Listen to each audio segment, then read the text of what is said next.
வணக்கம் நண்பர்களே, இது உங்கள் நான் போகும் பாதை. இன்னைக்கு நாம கார்த்திக் நேரின் இயக்கத்துல அதர்வா, சரத்குமார், ரகுமான் மற்றும் பலர் நடிச்சிருக்க நிறங்கள் 3 படத்தை பத்தி தான் பார்க்க போறோம். நிறங்கள் 3 அத ஏற்கனவே வந்த வானம், கண்ணகி, சூப்பர் டீலக்ஸ் இந்த மாதிரியான கதை தான் இதுவும். 4 வெவ்வேறு கதைகளை ஒரு புள்ளியில் எடுத்துட்டு வந்து நிறுத்துறது.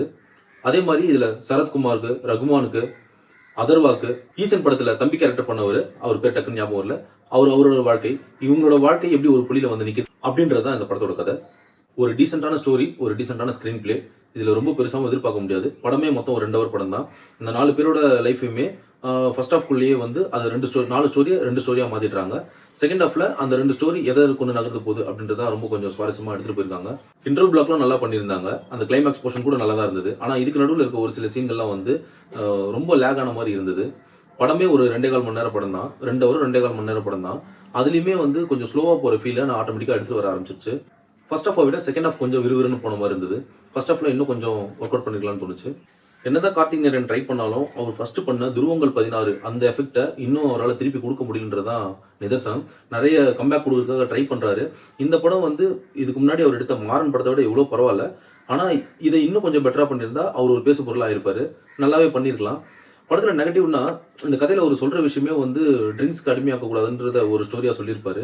ஆனா அவரே என்ன பண்ணியிருக்காருன்னா இதுல அதர்வா வந்து ஒரு போதைப் பொருள் யூஸ் பண்ற மாதிரி காட்டுறாரு. இருக்கிற எல்லா போதைப் பொருளுமே அதர்வா யூஸ் பண்ணிட்டு இருக்காரு. அதை யூஸ் பண்ற அந்த கேரக்டருக்கு அது தேவைன்றது ஓகே. அதை தாண்டி அந்த போதைப் பொருளுக்கு ஒரு டெஃபினேஷன் ஒன்று சொல்றாங்க. இது இது இது அடிச்சா வந்து இந்த உலகத்துக்கு நம்ம வேற உலகத்துக்கு கூட்டு போயிடும்ன்ற மாதிரி விஷயங்கள்லாம் சொல்றாங்க. இது நம்ம மக்களுக்கு தப்பா கன்வே ஆயிடுமோன்ற ஒரு கேள்வி இருக்கு. ஒருவேளை அந்த சீன் அவர் அவாய்ட் பண்ணிருக்கலாம். அதுவும் அந்த ட்ரக்ஸ் எல்லாம் எப்படி கன்சியூம் பண்றாங்க அப்படின்றது வந்து ரொம்ப ஓப்பனா காட்டியிருக்க மாதிரி இருக்கு. இதெல்லாம் வந்து இன்னும் ஏற்கனவே போதைப் பொருள் யூஸ் பண்ணிட்டு இருக்கவங்களுக்கு ஒரு மோட்டிவேஷன் மாதிரி ஆயிடும். ஆனா இந்த ஒரு ஷாட் எடுத்தவர் தான் குடிப்பழக்கத்தால எவ்வளவு பிரச்சனை வருதுன்றதையும் சொல்லியிருக்காரு. இதை மக்கள் எப்படி ஏத்துக்குவாங்கன்றது எனக்கு புரியல. ஓவராலா இந்த படம் எப்படி இருக்குன்னு பார்த்தா ஒயின் ஷாப்ல உட்காந்துட்டு குடிக்காதன்னு சொல்லிட்டு இருக்க மாதிரி இருக்கு. அந்த மாதிரி தான் ஒரு சில சீன்கள்லாம் இருக்கு. இருந்தாலும் இந்த கதை சொன்ன விதமும், அதை எடுத்துட்டு வந்த விதமும், அப்புறம் அந்த குண்டு பையன் சூப்பர் டீலக்ஸ்ல ஒரு குண்டு பையன் ஒருத்தர் இருப்பான், பேர் தெரியல, தப்பா எடுத்துக்காதீங்க. அந்த பையனோட ரோல் இதுல ரொம்ப நல்லா இருந்தது. சின்ன சின்ன இடத்துல அவன் தான் கொஞ்சம் சிரிக்க வச்சுட்டு இருக்கான். அவன் கேரக்டர் அவன் நல்லாவே பண்ணியிருந்தான். அந்த மாதிரி ஒரு சில கேரக்டர்ஸ் வந்து இந்த படத்தை நல்லாவே சூப்பராகவே எடுத்துட்டு போறதுக்கு யூஸ்ஃபுல்லா இருந்தாங்க. 2 மணி நேரம் படம் பார்க்கக்கூடிய மாதிரி தான் இருக்கு. கண்டிப்பா இது ஒரு ஒன் டைம் வாட்சபிள் மூவி தான். படத்துல கருத்து சொல்லியிருக்காங்க. ஆனா அந்த கருத்து சொல்ற விதத்தை கொஞ்சம் மாத்தி இருக்கலாம். நன்றி.